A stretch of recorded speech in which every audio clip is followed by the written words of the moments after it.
Okay, they have 4 battles, very quickly. Yeah, in 1621 they have a battle against the Fauzdar of Jalandhar, like a small battle. It wasn't like a big battle against the Mughal army. It was just against this guy in Jalandhar, Abdullah Khan.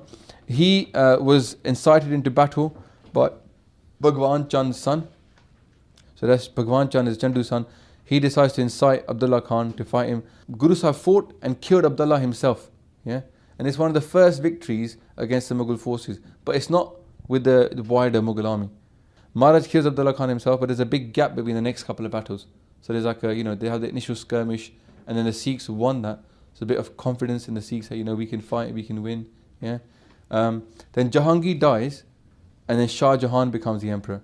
Now remember, this kind of interaction is not mentioned outside, but that's why we bring in it here. Let you know there was a big interaction. 1627, Shah Jahan becomes the king. He's the one who made the you've heard Taj Mahal made by Shah Jahan. Now in 1634, there's then the battle over the hawk. Yeah, it's not basically what happens is Shah Jahan, now he's the king. He has a white hawk, beautiful white hawk. Yeah, it comes into the hands of the Sikhs. Yeah, and it's like there was a little bit of a skirmish because the Sikhs caught the hawk. And they go, we're keeping this, and the Mughal force said, give it back, and they go, no, we're not. And there was a bit of a skirmish.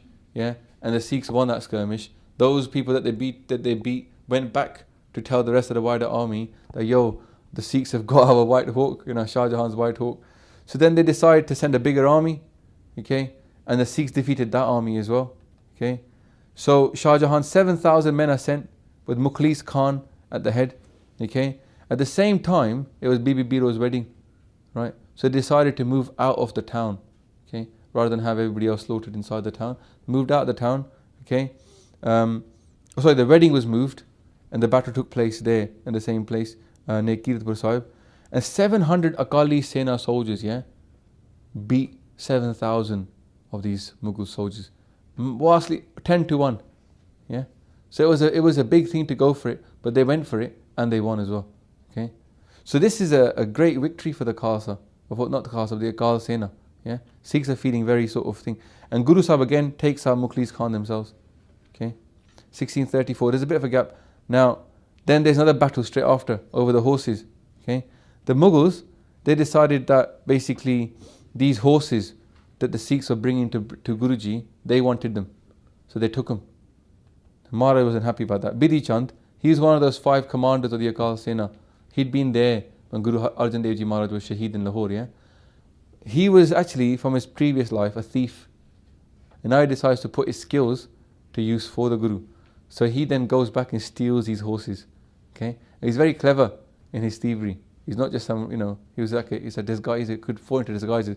So Bidhi Chand basically dresses up, sometimes as the grass cutter, sometimes as this, sometimes as that. And he always sneaks in, steals his horses, and away he goes. Okay, you would see big pictures of him previously, jumping out from into the river and stuff like this. So he's very clever. And 8 months later, there's a big clash, okay. Sikhs are outnumbered, but again, they won, okay.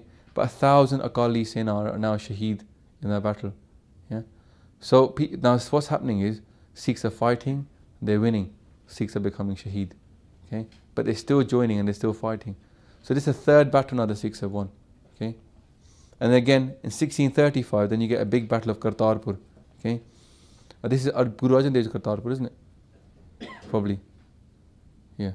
So Pande Khan, he's a childhood friend of Guruji, yeah? And he now basically joins with the Fauzdar of Jalandhar, Kutab Khan, and he ends up turning against Guru Sahib. And these 2 people now make forces to strike against Guruji, okay. Guru Sahib is a famous story. There's Pande Khan lying down, right?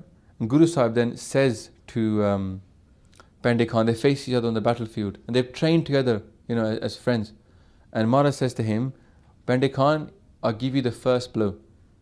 And he tried, he didn't manage to succeed. Maharaj said, I'll give you another one. He didn't. And then the 3rd one, then Maharaj said, look, well, then it's my turn to attack. Maharaj then, killed him. But while he was dying, Maharaj said, now read your kalma. They protected him from the sun. Yeah? And they said, look, read your kalma. Say your last prayers before you go. Yeah? Although they killed him, they didn't hate him. They wanted him to still go to his God. Yeah? Say the prayers. and they actually buried him as well. Okay, according to Muslim rites. Now I talked about it last time when Guru Arjan Dev Ji, that guy came to kill him, Sulhi Khan and his son. And Sulhi Khan died in the brick kiln, remember, and he burnt to death. So the right way for a Muslim, once they're dead, is to be buried. Okay, so I'll go into this afterwards. I'll tell you the story about the Muslims being buried, but when we get later on. Now Baba Gurditta, in this battle, Baba Gurditta, who Hanji. So do we know why, if they were childhood friends, do you know why they... You want to know? The Bende Khan was one of the generals in Guruji's first battle. Right. And then Guruji got some presents from a Sikh. And Bende Khan wanted that. He got jealous. All right. And he didn't give it to him. So that it's a bit like what happened with when Guru Gobind Sahib was given, Guru Gobind Singh Ji was given those presents. Yeah. And that Raja wanted them as well. So Tyagmal, the youngest son, okay, he fights very bravely. And that's when he gets given his name. He's only 16 at the time. 14 or 16, he gets given for 22, 35. So no, he's like, so 22, 13, 14 years old. And he's given this surname now, this new name of Tegh Bahadur. Okay, and also Baba Gurditta, who although becomes a Tyagi, still fights. And he's actually married and has kids as well.